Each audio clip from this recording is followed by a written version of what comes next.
Hey, good evening. Welcome to A Foreigner in the Philippines. I wanted to do what I would have liked better to put in the title, which was that this will be part 3 in moving out to the Philippines. Okay, so I want to do videos on this in a series, because it's impossible to deal with it all in one video, and so by separating it into categories, at least, even though I don't actually work, I don't work from notes. I don't file everything down and then go through everything in perfect order.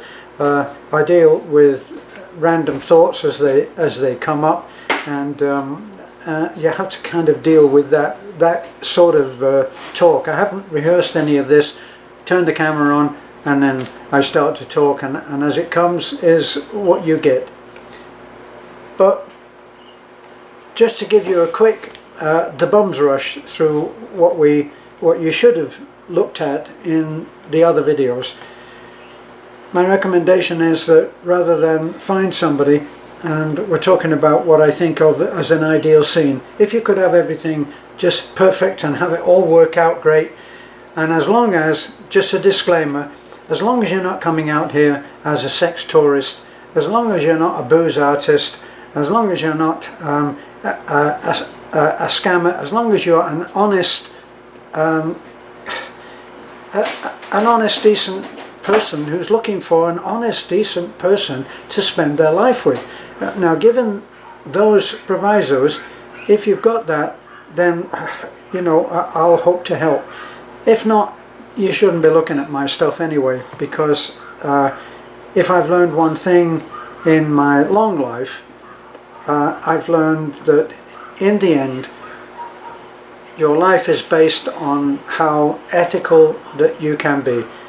Does that mean that I've been an angel all my life? No, it doesn't, you know, because I've made all the mistakes, I've had all of the failures, I've been through a load of crap, and come out the other side not always smelling of roses.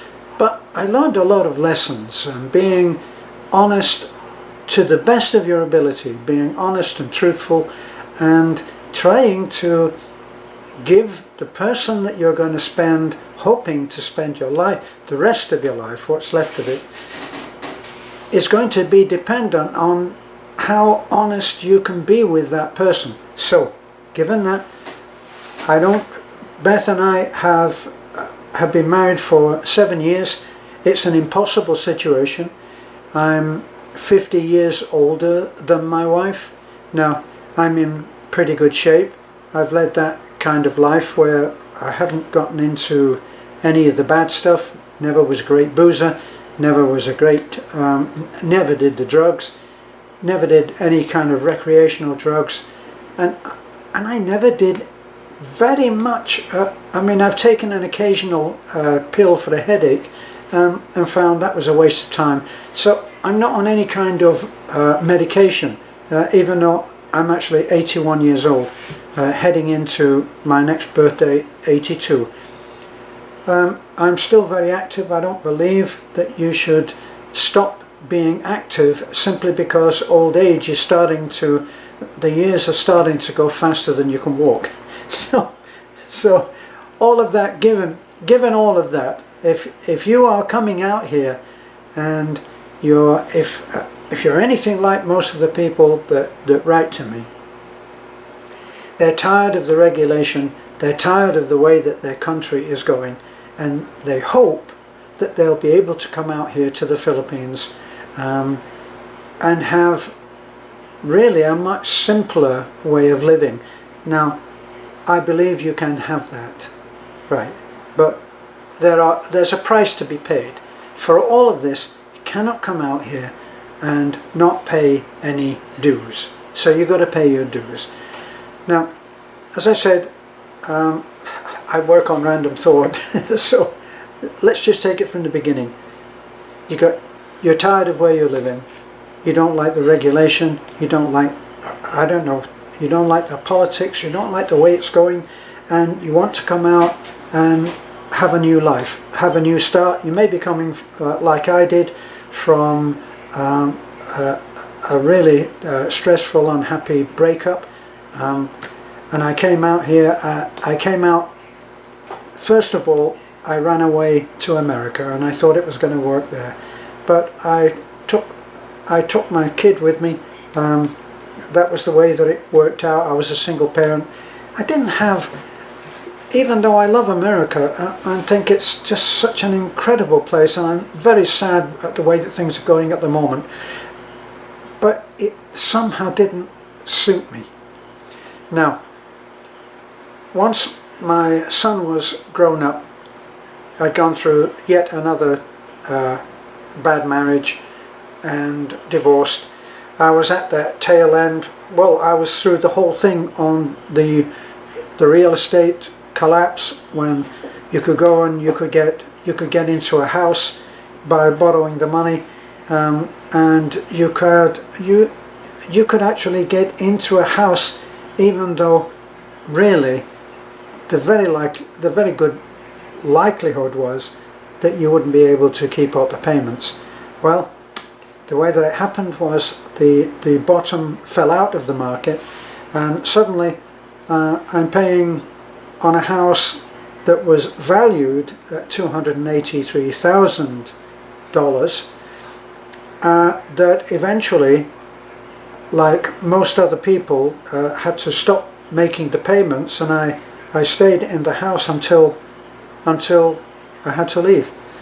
That house, even though they wouldn't sell it to me for this price, the house that was valued at $283,000, and that I was mortgaged pretty high for that, that house sold on the courtroom steps for, I think, $43,000.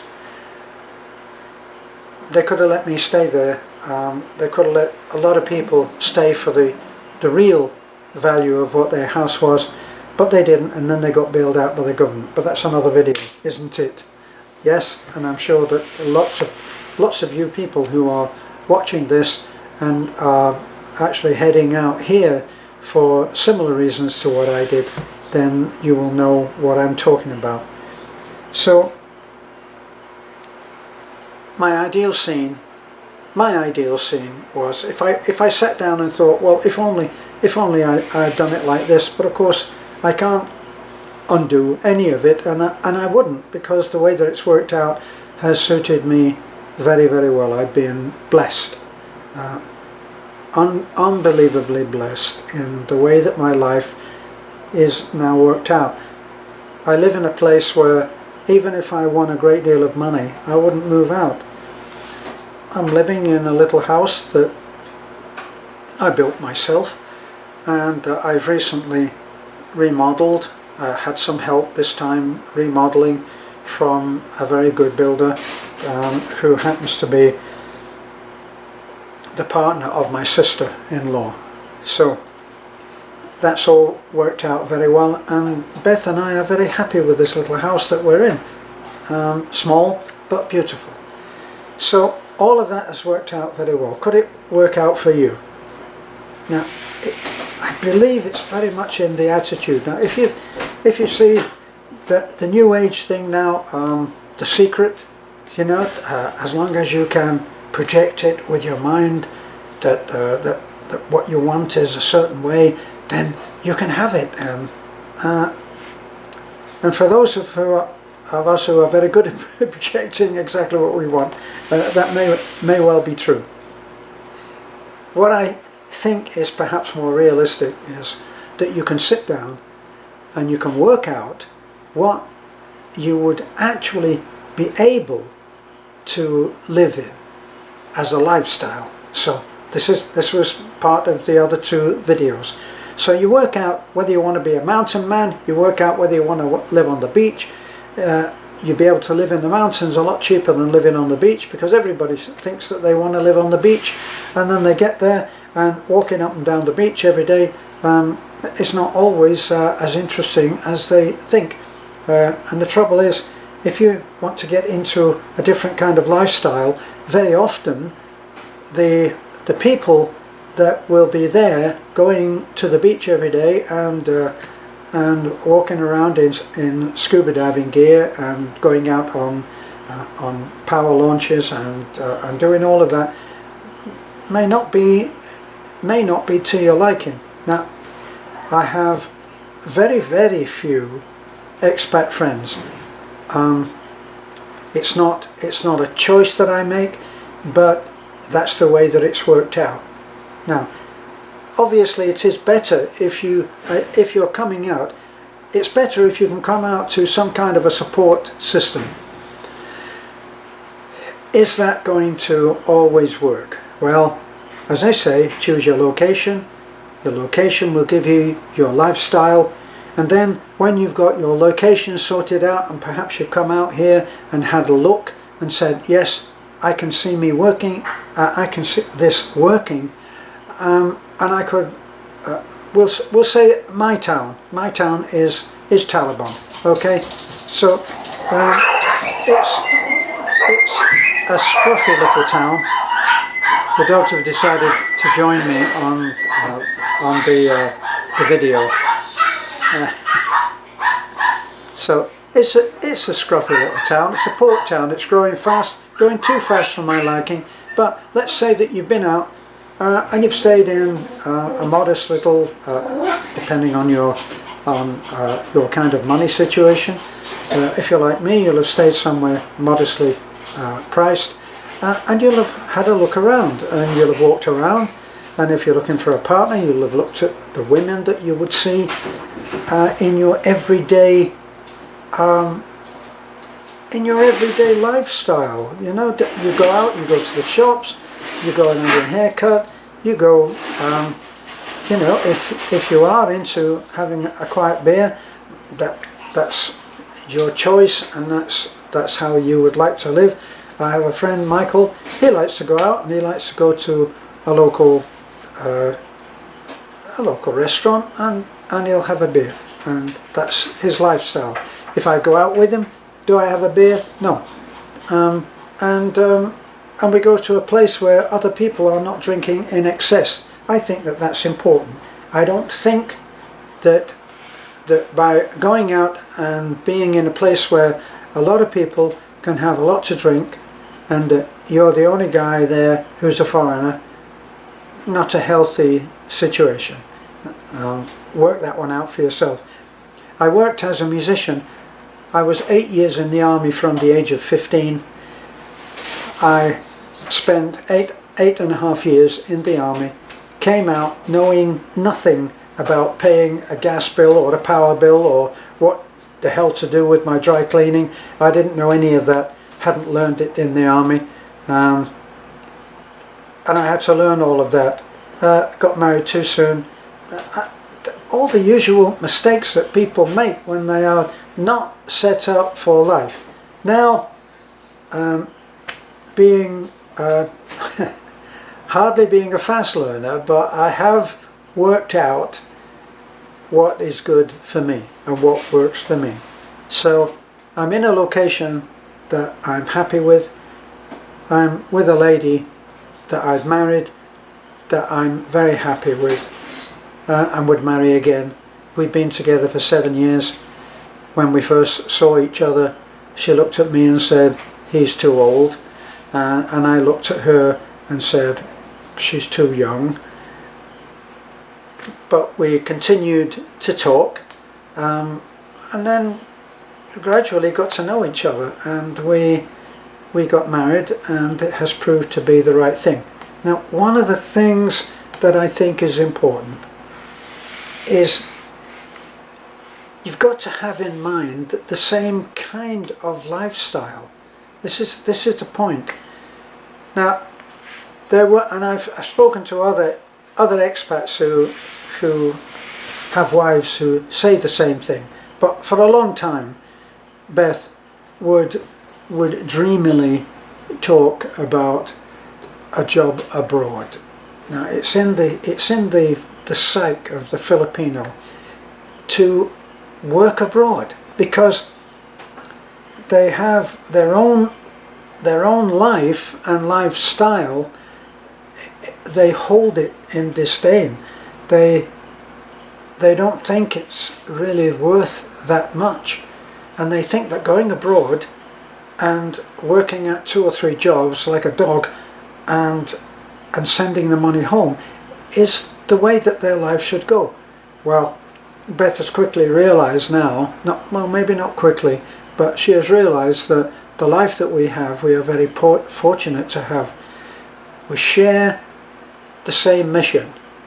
Now, maybe it may well be that she often says that it's my mission, but she wants to help me to achieve it. But I don't think that that's really true. I think that she is in the help the less fortunate mission, the same as I am. And it's not for everybody, but it's the mission that we share. Now, it's quite possible that you share a different mission. I have a friend who lives actually in Florida, and he married a young Filipina, and their mission is to do a lot of traveling, is to take a great interest in life. They enjoy the extended family, and they travel. They travel. They are great fiesta goers, if that's the way. So they go down to New Orleans and they go to a fiesta there, and then they go to other parts, and they share that life and that passion, and of course they're very happy.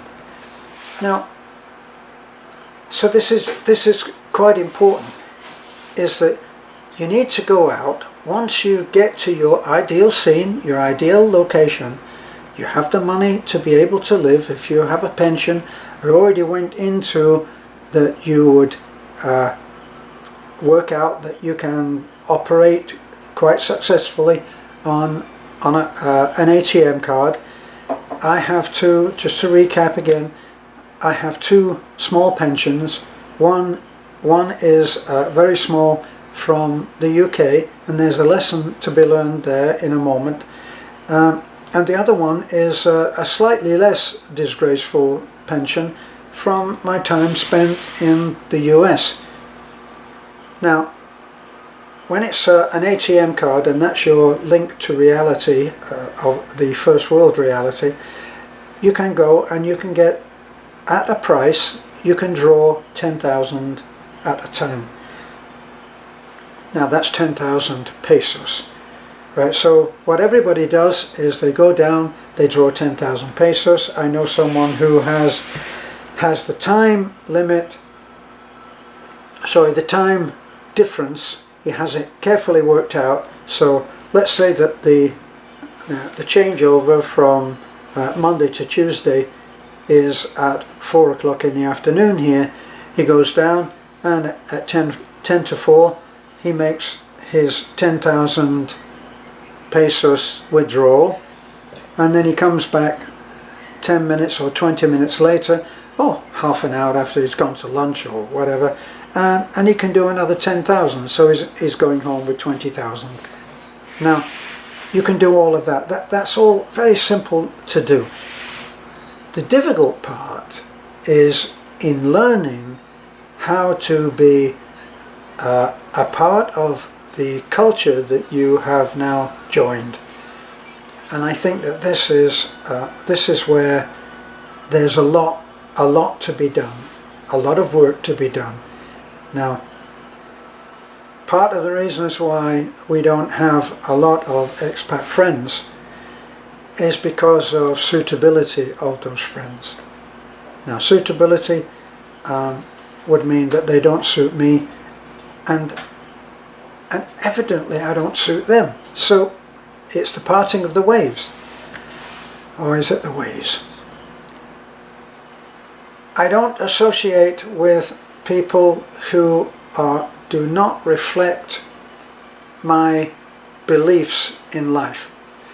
Because, as I found out when I first got here, to Bohol that is, and I made the acquaintance of someone who was so opposed to my beliefs, to the way that I would talk, to the way that I would act, behave, that I had to cut that relationship, and now I enjoy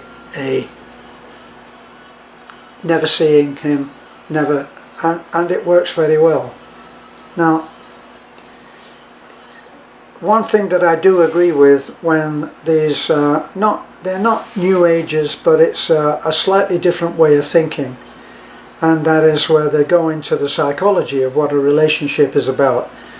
Now, relationships with your friends, relationships with the people that you associate with, impinges on you in a much more significant, profound way than you might think. Now, you might not be into looking at the psychology of relationships. You might not be into extreme analytical thought about how to work out why things are going right or wrong. You might not be into that, but it's very much in your interest to know the effect that each person in your life has on how you behave. Now, one thing that I have read is that you are a composite of the 6 people that you spend the most time with. So if you're going and seeing and spending a lot of time with someone who hates a load of stuff about the Philippines, who's effing this and effing that, and into the every other word profanity, of which I know people, it will rub off. Make no mistake, you will begin to think and talk like them. You will start to read the same books. You'll start to listen to the same music. They will obviously pick up things from you, but you have to decide whether that's the kind of thing that you want to pick up from anybody. And you have to mold your relationships, choice of relationships, accordingly. And that also goes with your relationship with your partner. Now, I've already gone into, I think in part 2, I went into the whole thing of where do you find a partner. And in the Philippines, one thing that's very clear is that you have a chance. Even if you are 60, 65, you have a chance. And actually, no matter how you look, you will be given the chance to state your case to a very attractive lady.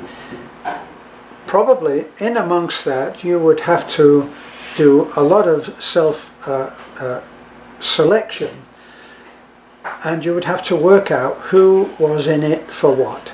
And so, even if you are modestly pensioned, like I am, it's modest in my mind, but it means that I can support myself and my family, such as it is, without working. So, what does that make me? It makes me rich. Okay, now, we just happen to have worked damn hard at our channel. And by working very, very hard for a lot of years, it's coming up, must be coming up now 3 to 4 years that we've been working on our channel. And the money has varied greatly, and it's at its lowest now, so that we're just earning a modest addition to my pensions. So we don't actually have money problems. Not like when we first got out here, when we didn't have a channel. So we don't have those kind of problems, but as I often say, that's another video.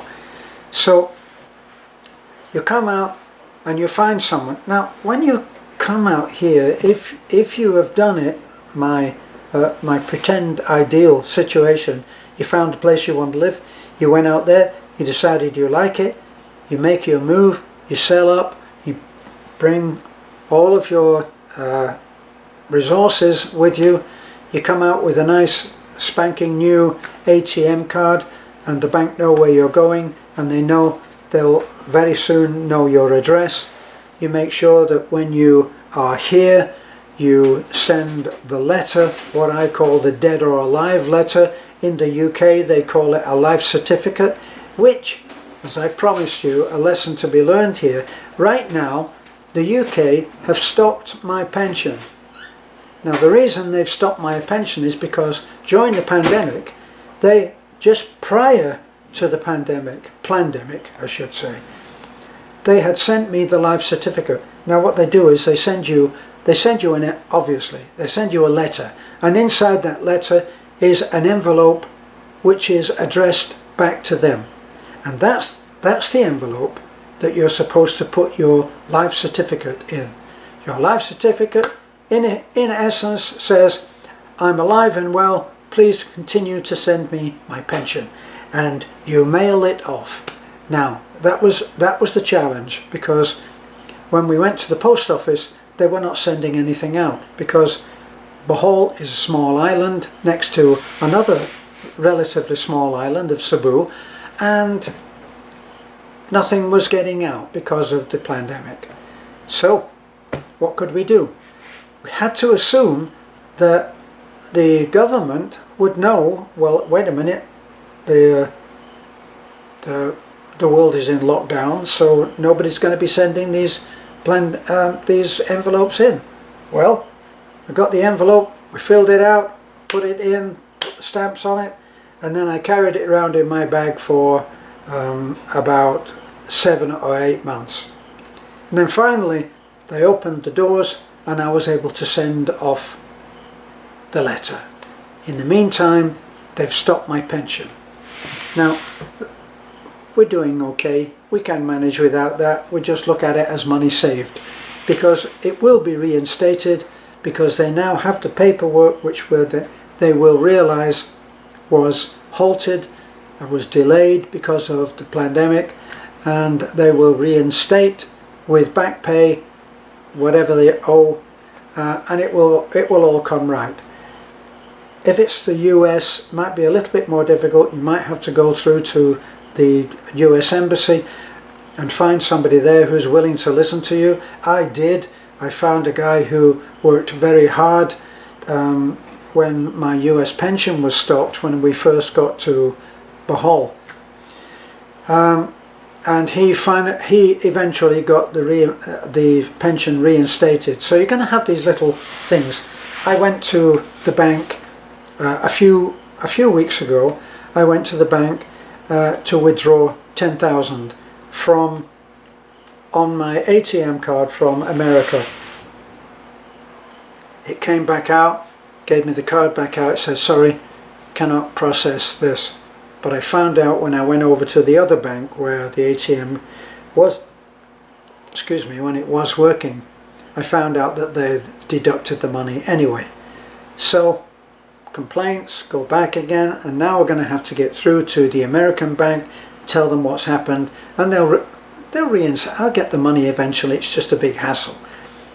And it is a hassle if you have to make a phone call from here over to the States, because if you work out that you need 200 or 300 pesos for the phone call, bet your bottom dollar or pound sterling, whichever the case may be, and just as the person on the other end says, just hold on for 1 minute, sir, and we'll have this all tidied, click, and they're gone again. So these are the kind of things that sometimes you have to work out. So assuming that you have found someone and it's worked out, maybe you've gone and you've taken my advice to join a church. I'm not trying to get anybody to be religious, although I should, because what else have you got? It's given me a great deal more life in my life than I had before. So I would say that by meeting someone or trying to meet someone who has a belief system which involves the use or the recognition of right from wrong. That's the kind of person that I would think anybody would want to have.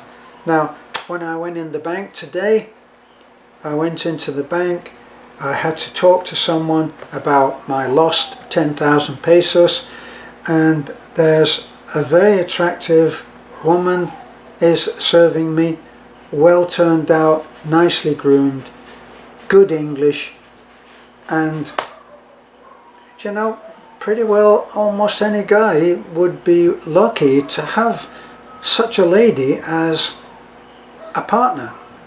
And there are many women who, very similar to America, where the waitress that's serving you in America may well have a degree in business management, may have a Bachelor of Arts, may have all kinds of master's degrees, 1 or 2 maybe, and they're working as a waitress. So the station in life is not always the decider, because the level of education does not always mean that they're going to be able to attain a job at that level. And so often people are doing what they have to do in order to survive. Now, for me personally, I tend to go for what the quality of the person is. I'm a common man. Describe myself, I have no fear or pride in calling myself a common man. I left school when I was 15. I have no great education to speak of. My education has come from reading a great deal and learning how to listen to other people who have a good education and will guide me in the direction of favourite books. And so I've cobbled together an education which is presently serving me well. So once you find this person, don't rush into making it all happen in a moment. The temptation is to do this, and if you possibly can, you should not do that. You should try to get to know the person.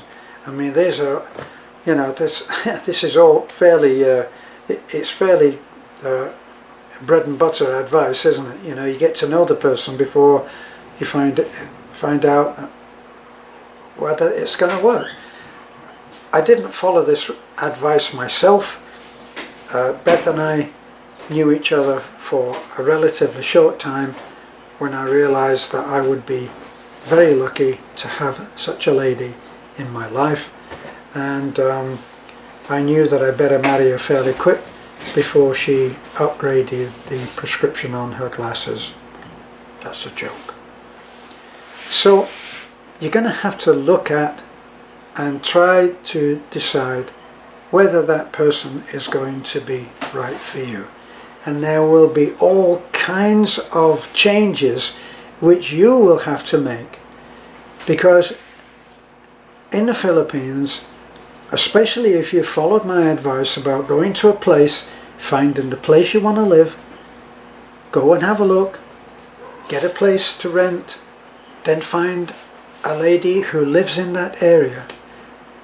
Now the plus side of that is that she will still be in contact with her family, which in 99 cases out of 100 will make her a happy person. You're not taken away from her family.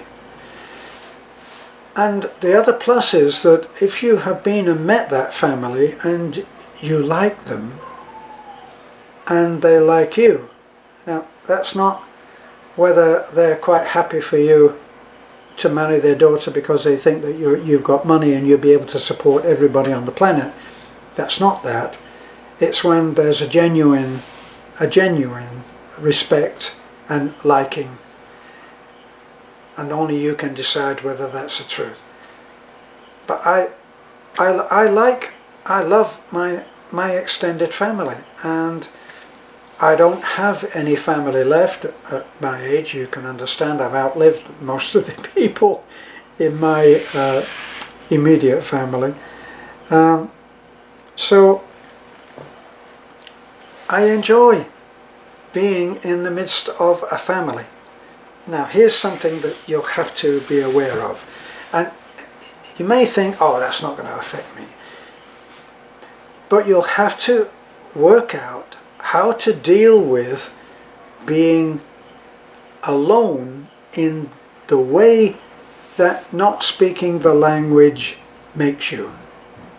Now, of course you're not alone.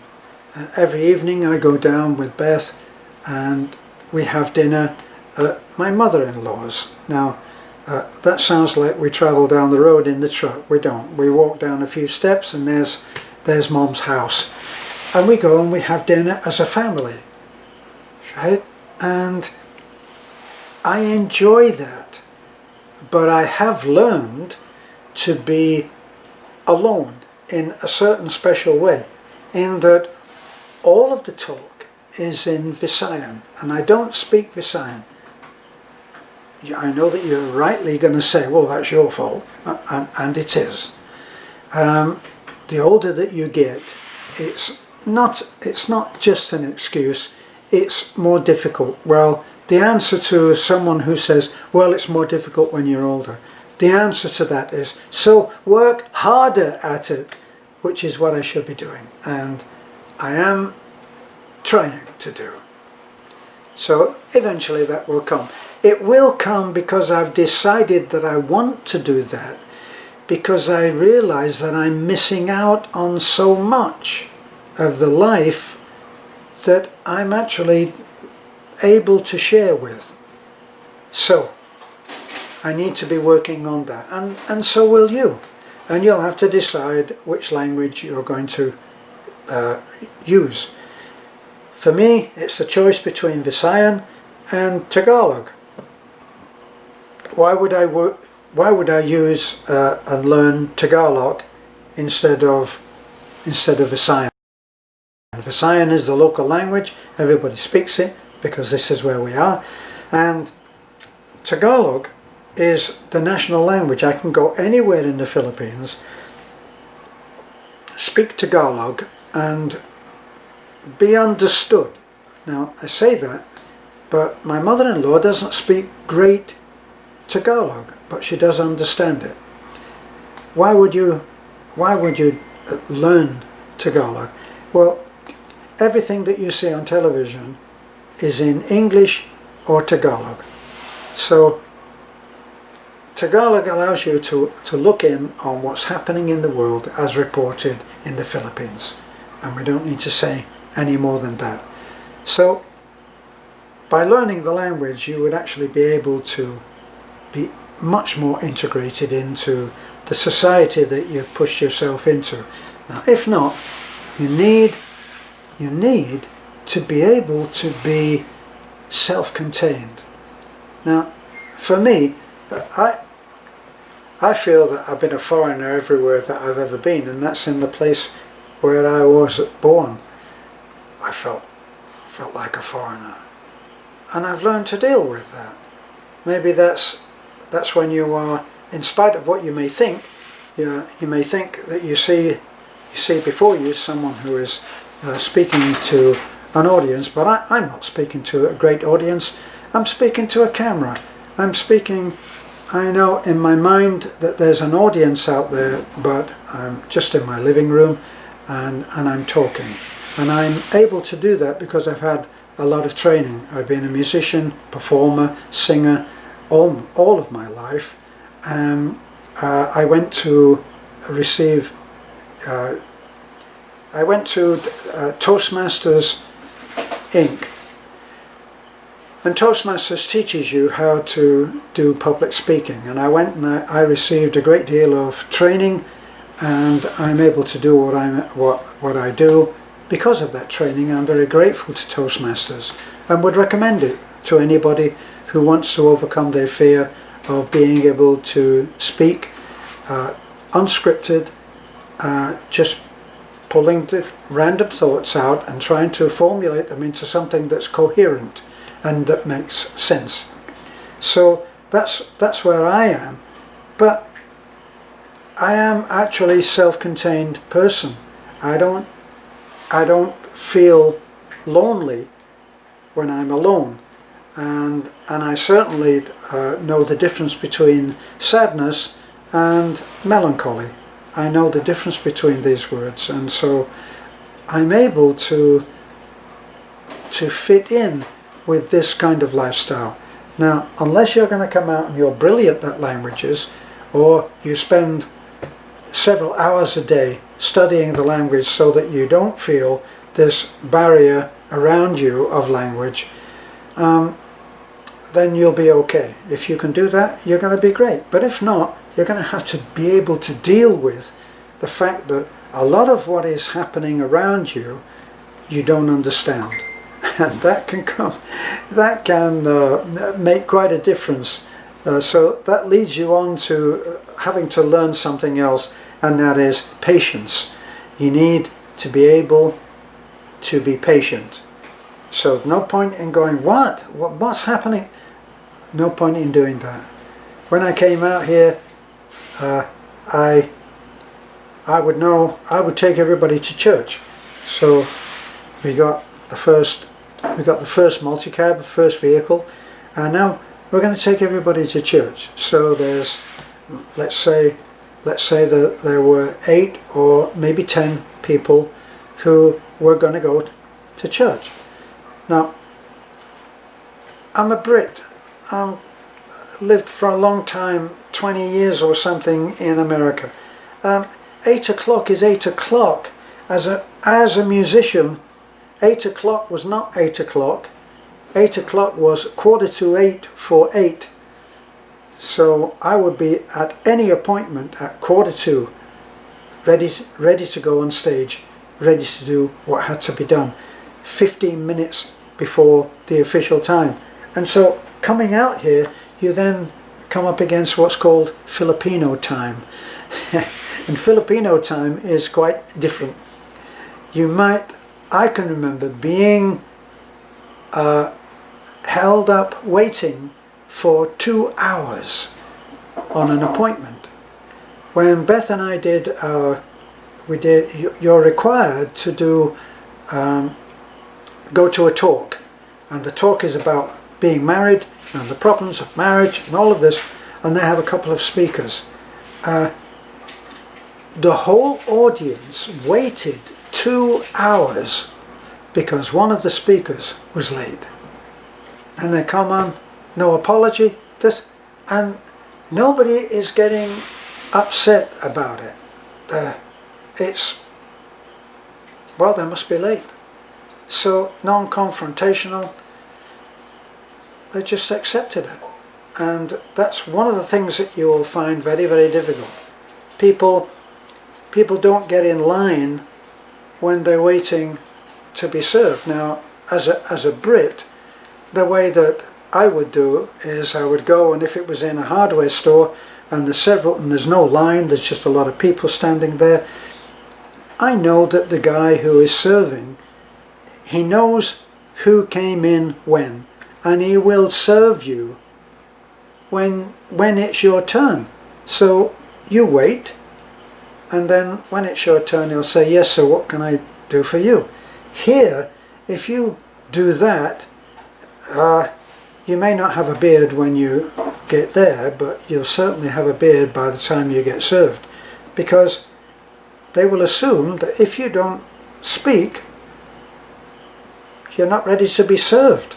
So someone will come in, walk straight up, right next to you, and speak straight away, and then they'll be served. So lots of stuff to actually get your head around, and you got to be ready for that too. So I will try in the next video to go into some of the, shall we say, intricacies of dealing on an everyday basis with a Filipina. And I'll look forward to having your company then. I hope this all helps. Bye for now.